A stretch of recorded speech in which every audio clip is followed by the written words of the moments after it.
Job లేక ఇబ్బంది పడుతున్నారా? అయితే మెడికల్ కోడింగ్ మీకు మంచి ఆప్షన్. వెంటనే కాల్ చేసి కోర్సులో జాయిన్ అవ్వండి. నేను కేశ్, వెల్కమ్ టు సుమన్ టీవీ. అమెరికాలో చదువుకుంటున్న భారతీయ విద్యార్థులకి శుభవార్తగానే చెప్పాల్సిన పరిస్థితి, అలానే శుభవార్తని సూచించేటువంటి అంశాలు కొన్ని కనిపిస్తున్నాయి. ఎందుకంటే వీసాల రద్దు అంటూ క్యాంపస్ నుంచి ఇమీడియట్గా వెకేట్ చేసేటువంటి సిచ్యుయేషన్స్ మారిపోబోతున్నాయి. ట్రంప్ సర్కార్కి అలానే కోర్టులకి మధ్య జరిగినటువంటి వాదోపవాదాల్లో ఒక క్లారిటీ వచ్చింది. ఫైనల్గా ప్రభుత్వం విద్యార్థుల విషయంలో కొంత వెనక్కి తగ్గేటువంటి సంకేతాలు కనిపిస్తున్నాయి. కొంతమందికి వీసాల రద్దు అంటూ సమాచారం ఇచ్చి ఆ తర్వాత వాటిని వెనక్కి తీసుకుంటున్నటువంటి పరిస్థితి ఉంది. దానికి సంబంధించినటువంటి డీటెయిల్స్ కూడా అమెరికా నుంచి అనేక మంది విద్యార్థులు షేర్ చేస్తున్నారు. సో ఈ క్రమంలోనే అసలు అమెరికాలో తాజాగా భారతీయ విద్యార్థుల పరిస్థితి ఎలా ఉంది, ఈ వీసాల రద్దు వ్యవహారం ముగిసినట్టేనా విశ్లేషించేటువంటి ప్రయత్నం చేద్దాం. మనతో పాటు యుఎస్ నుంచి law student Bhumireddy Sai Srinivas Reddy join అవుతున్నారు లైవ్లో. శ్రీనివాస్ గారు నమస్తే. నమస్తే సార్. Thanks sir. ఏంటి ఇది, ఇప్పటివరకేమో రద్దు చేస్తున్నారు, పంపించేస్తున్నారు అని భయంగా ఉంది. ఇప్పుడేమో ఈ వార్త రద్దు విషయంలో కొంత వెనక్కి తగ్గారు. ముఖ్యంగా క్యాంపస్లో ఉండేటువంటి వాళ్ళ విషయంలో ట్రంప్ సర్కార్ కొంత కరుణతో వ్యవహరిస్తుంది అంటున్నారు. ఏం జరిగింది సార్? అంటే అదైతే వాస్తవం సార్. నిన్న నైట్ నుండి చాలా మంచి న్యూస్ వింటున్నాము. మీరు మొన్న ఒక 2 రోజుల క్రితం మీకు తెలిసింటది, జార్జియా కోర్టు సుమారు 133 మంది స్టూడెంట్స్ ని రీఇన్స్టేట్మెంట్ ఆఫ్ సిటీస్ చేయమని ఆర్డర్ చేసింది. వాళ్ళకు రీఇన్స్టేట్మెంట్ అనేది ప్రాసెస్ నడుస్తూనే ఉన్నది. గత 2 రోజుల నుండి వాళ్ళకు కూడా ఆటోమేటిక్ గా రీఇన్స్టేట్మెంట్ అనేది జరిగింది. కానీ నిన్నటి నుండి ఏమైందంటే, ఎవరెవరు లా సూట్ ఫైల్ చేయకుండా ఉన్నారో, ఎవరెవరు రీఇన్స్టేట్మెంట్ ఆఫ్ సిటీస్ అనేది ఫైల్ చేయకపోయినా కానీ వాళ్ళకు కూడా ఆటోమేటిక్ గా వాళ్ళకి రీఇన్స్టేట్మెంట్ ఆఫ్ సిటీస్ జరిగింది అని వాళ్ళకి మెయిల్స్ వస్తున్నాయి. అంటే ఇది ఒక శుభ పరిణామనే చెప్పుకోవాలి. అంటే ఇది ఎందుకు జరుగుతుంది, ఈ ప్యాటర్న్ ఏంటి అనేది ఇంకా మనకి ఎవరికి అర్థం కావడం లేదు. ఓకే, సో అంటే రీజన్స్ తెలియకపోయినా కానీ ఆల్రెడీ ఒక న్యాయ పోరాటం జరుగుతుంది. కొంతమంది విద్యార్థులు అప్రోచ్ అయ్యారు అని చెప్పని ఆ న్యూస్ వచ్చినాయి. దానిపైన రియాక్షన్స్ కూడా వచ్చినాయి. సో వాటి పర్యవసానంగా ప్రభుత్వం కొంత వెనక్కి తగ్గిందని చెప్పని అనుకోవచ్చా?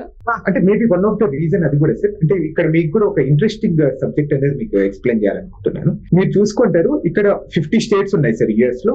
ప్రతి state different kind of judgement ఇవ్వడం జరుగుతుంది. ఇక్కడ ఏమైతుందంటే, జార్జియా కోర్టు సుమారు 133 మంది స్టూడెంట్స్ ని సిరీస్ రీఇన్స్టేట్మెంట్ చేయమని చెప్పింది. కానీ నేనుండే స్టేట్ ఇండియానా కోర్టు ఈ సిరీస్ రీఇన్స్టేట్మెంట్ ఏం అవసరం లేదు, వీళ్ళకేం ఇబ్బంది జరగలేదు, అట్లనే వీళ్ళకు అన్రిపేరబుల్ హార్మ్ అనేది లేదు డిపోటేషన్ గురించి, అందుకు టిఆర్ఓ అనేది గ్రాంట్ చేయకుండా ఆపేసింది. ఎందుకు ఆపేసింది అంటే, సిరీస్ టర్మినేట్ చేసినంత మాత్రాన మీ నాన్ ఇమిగ్రెంట్ స్టేటస్ కి ఏమి ఇబ్బంది ఉండదు అని చెప్తుంది కోర్టు. అంటే 2 కాంట్రడిక్షన్ జడ్జ్మెంట్స్. సో ఆల్రెడీ కొంతమంది స్టూడెంట్స్ని ఆల్రెడీ డిపోర్ట్ చేసేసారు. పంపించేసినటువంటి స్టూడెంట్స్ భవిష్యత్తు ఏంటి? మళ్ళీ వాళ్ళకి ఏమైనా అవకాశం వస్తుందా వెనక్కి రావడానికి? లేదంటే ఇంకా వాళ్ళ కథ ముగిసిపోయినట్టే, ప్రస్తుతం అమెరికాలో ఉన్నటువంటి విద్యార్థుల విషయంలో మాత్రమే ఒక నిర్ణయం తీసుకున్నట్ట? సార్, ఇక్కడ ఇంకోటి క్లారిటీ ఇవ్వాలనుకుంటున్నాను. ఎక్కడే కానీ ఈ సెమీస్ టర్మినేషన్ ఇష్యూలో అమెరికాలో ఎక్కడే కానీ డిపోటేషన్ అనేది జరగలేదు సార్. సో ఇక్కడ ఇంకొక చిన్న క్లారిటీ ఏంటంటే, కొంతమంది ఈ భయాందోళన కల కారణాల వల్ల, లేకపోతే మేము ఇక్కడ మెంటల్ ప్రెషర్ అనేది తట్టుకోలేకపోవడం వల్ల కొంతమంది ఇండియాకి వెళ్ళిపోయారు. వాళ్ళందరూ ఓపీటీలో అంటే వర్క్ చేయడానికి ఆప్షనల్ ప్రాక్టికల్ ట్రైనింగ్ ప్రోగ్రామ్ లో ఉన్న వాళ్ళు కూడా ఇండియాకి వెళ్ళిపోయారు. వాళ్ళు రిటర్న్ రావడానికి కొన్ని లీగల్ కాన్సిక్వెన్సెస్ అనేది వాళ్ళు ఫేస్ చేస్తారు. ఎందుకంటే మొన్న కూడా మనము వీడియోలో డిస్కస్ చేయడం జరిగింది, F1 స్టూడెంట్ వీసా కూడా వాళ్ళకి టర్మినేట్ అయిపోయింది. అంటే ఏంటంటే, that's a ticket to the USA. మీరు యుఎస్ఏకి రావడానికి మీరు అది చూపిస్తేనే మీరు ఎంటర్ కాగలరు. అది కూడా రివోక్ అయ్యింది అనుకుంటే మీరు మళ్ళీ రిటర్న్ రాలేదు సార్. ఇప్పుడు ఇండియాకి వెళ్ళిపోయిన తర్వాత మళ్ళీ మీరు రిటర్న్ ఎలా వస్తారు? కొత్త వీసా వేసుకొని రావాలి.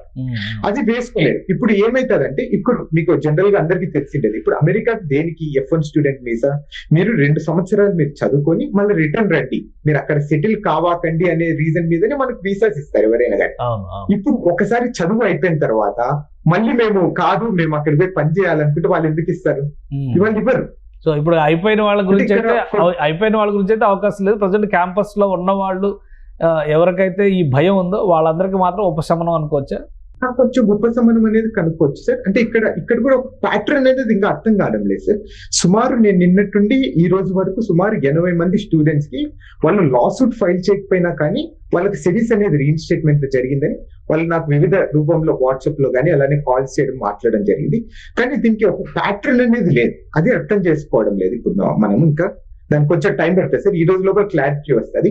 అందరికీ సెబీస్ రీఇన్స్టేట్ చేస్తున్నారా, లేకపోతే కొంతమందికైనా ఏమైనా కొంతమందిని పిక్ చేసుకుంటున్నారా, లేకపోతే వాళ్ళ మీద కేసులు ఏమైనా డిస్మిస్ అయితే వాళ్ళకి ఒకటి పిక్ చేసుకొని సెబీస్ రీఇన్స్టేట్ చేస్తున్నారా, లేకపోతే చిన్న చిన్న క్రైమ్స్ కి అంటే వైలేషన్ ఆఫ్ కానీ లేకపోతే ఫైన్ కట్టిన వాళ్ళకి రివోక్ రీఇన్స్టేట్ చేస్తున్నారా అనేది మనకి ఈ రోజు లోపల క్లారిటీ వస్తుంది. కాబట్టి ఇప్పుడు ఈ రెస్టోర్ అవడం దానిలో కూడా క్లారిటీ ఇంకా ఏమి రాలేదు, కాకపోతే ఉపశమనం అని మాత్రమే అనుకోవాలి. ఉపశమనం, కొంతమందికి ఉపశమనం అనుకోవాలి సార్. Okay okay.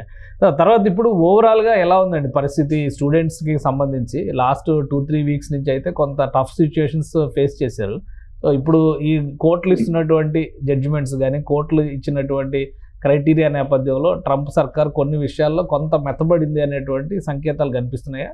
కొంచెము అంటే మెత్తబడినట్టు అనేం లేదు సార్. యూజువల్ గా మెత్తబడినట్టు అని నాకు ఎక్కడ అంటే అదేం లేదు సార్. ఇక్కడ మనం ఆలోచించుకోవాల్సింది ఏంటంటే కోర్ట్స్ చాలా బాగా ఎఫెక్టివ్ గా వర్క్ చేస్తున్నాయి.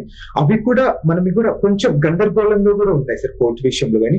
అంటే ఇందాక కూడా మనం చెప్పాను, జార్జియా కోర్టు ఒక డెసిషన్ ఇచ్చింది, అట్లనే దాని తర్వాత ఇండియానా కోర్టు ఒక జడ్జిమెంట్ ఇస్తుంది. అట్లనే విత్ ఇన్ ద స్టేట్స్ అంటే ఇప్పుడు ఫర్ ఎగ్జాంపుల్ ఇప్పుడు కాలిఫోర్నియాలోని 4 డిస్ట్రిక్ట్స్ ఉంటాయి సార్. అంటే సదర్న్ డిస్ట్రిక్ట్ కానీ నార్థన్ డిస్ట్రిక్ట్, సెంట్రల్ డిస్ట్రిక్ట్, అవి కూడా డిఫరెంట్ కైండ్స్ ఆఫ్ జడ్జిమెంట్స్ ఇస్తుంది. అట్లనే దాంట్లో ఒకే కోర్టులోని ఒకదానికి ఆర్డర్ ఇస్తుంది, ఒకదానికి పెండింగ్ పెడుతుంది. ఇది కొంచెం దీని గురించి ఇంకా ఎవరికి క్లారిటీ రావడం లేదు సార్. ఓకే. సో ఓవరాల్ గా మీరు ఇక్కడ ఇంకొక చెప్పండి. ఇక్కడ ఒక క్లారిటీ ఏంటంటే సార్, ఇక్కడ వెన్యూ షాపింగ్ అనేది నడుస్తుంది సార్. అంటే ఇక్కడ వెన్యూ షాపింగ్ అంటే ఏంటంటే ఎక్కడెక్కడ ఫేవరబుల్ గా ఆర్డర్స్ వస్తున్నాయో స్టూడెంట్స్ అందరూ ఆ కోర్టుకి వెళ్ళిపోతారు. ఓకే, మీకు అర్థమవుతుంది. ఇప్పుడు జార్జియా కోర్టు తెచ్చింది, అందరూ ఏం చేస్తారు, ఇండియానా స్టేట్ లో సుమారు నాకు తెలిసినంత వరకు 33 మందికి ఎంతమందికి సిరీస్ టర్మినేట్ అయినట్టు నేను ఒక న్యూస్ ఛానల్ లో చూడడం జరిగింది. వాళ్ళందరూ ఏం చేస్తారు, ఈ 6 మంది కాకుండా మిగతా వాళ్ళని జార్జియా కోర్టు పోయి ఆర్డర్స్ తెచ్చేసుకుంటారు. ఇది ఎవరు చెప్పగలరు అనేది మనం ఆలోచించుకోవాలి. ఈ సెవీస్ రికార్డ్ ఏంటి అసలు, దాని వలన ఈ అకాడమిక్ కెరియర్ లో వచ్చేటువంటి ప్రయోజనాలు ఏంటి? ఇక్కడ సెవీస్ రికార్డ్ అనేది ఏం లేదు, ఇది ఒక సిస్టమ్ సార్. ఇప్పుడు నార్మల్ గా ఇప్పుడు మనకు UDAI అనేది ఆధార్ ని ఎలా వాళ్ళు ఇంటిగ్రేట్ చేసుకొని వాళ్ళు ఒక సిస్టమ్ నడిపిస్తారు, అట్లాంటి సిస్టమ్స్ సెబీస్ అనేది. ఇది SEVP అనే ఒక అథారిటీ కింద ఇదంతా పనిచేస్తుంటాయి సార్.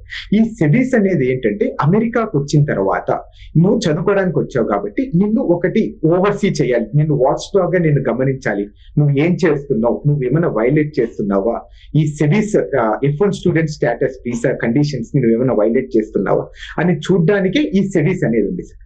దీని కండిషన్స్ ఏంటంటే నువ్వు కరెక్ట్ గా చదువుకుంటున్నావా, కరెక్ట్ గా క్లాసెస్కి వెళ్తున్నావా, నువ్వు ఎన్ని ఆన్లైన్ క్లాసెస్ తీసుకుంటున్నావు, నువ్వేమైనా బయట అన్ఆథరైజ్డ్ గా పని చేస్తున్నావా, లేకపోతే నీకు ఏదైనా జాబ్ వచ్చిందా అని నిన్ను ఈ 3 ఏళ్ళు అంటే నువ్వు ఓపీటీలో కానీ స్టెమ్ ఓపీటీలో కానీ నువ్వు చదువుకున్నప్పుడు నిన్ను చూడడానికి గమనివ్వడానికి పెట్టిండేది ఈ సెబీస్ అనే సిస్టమ్స్.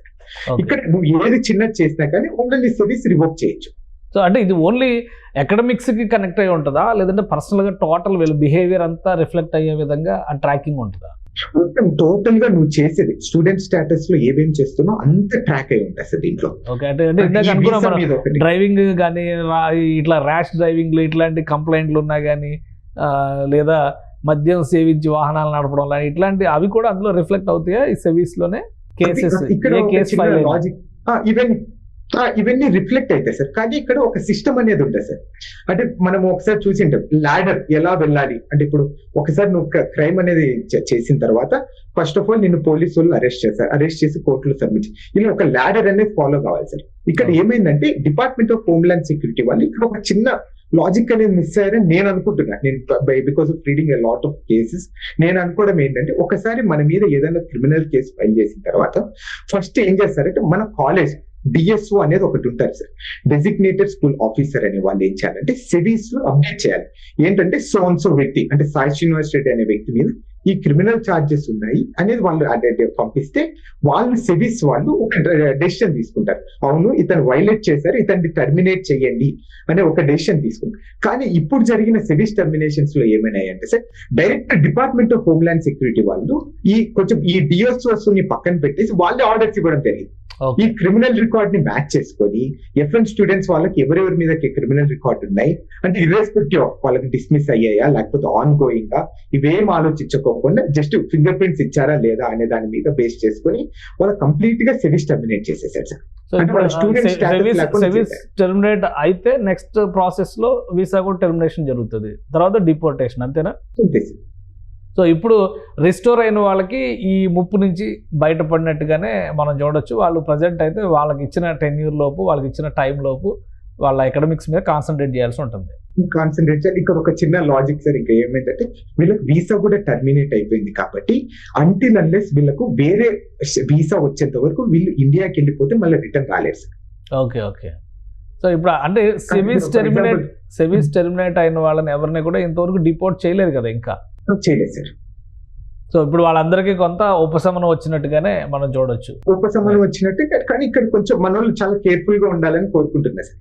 అంటే ఇప్పుడు ఒకేసారి మనమంతా ఇప్పుడు నాది ఒకవేళ సెవిస్ రివోక్ అయింది అనుకోండి సార్, నేను ఒకవేళ ఇండియాకి వెళ్ళిపోతే నా వీసా కూడా రివోక్ అయిపోయింది కాబట్టి నాకు entry to the USA cancel అయిపోయినట్టు. నాకు కొత్త వీసా వస్తేనే నేను అమెరికాకి ఎంటర్ కాగలను, లేకపోతే రాలేను.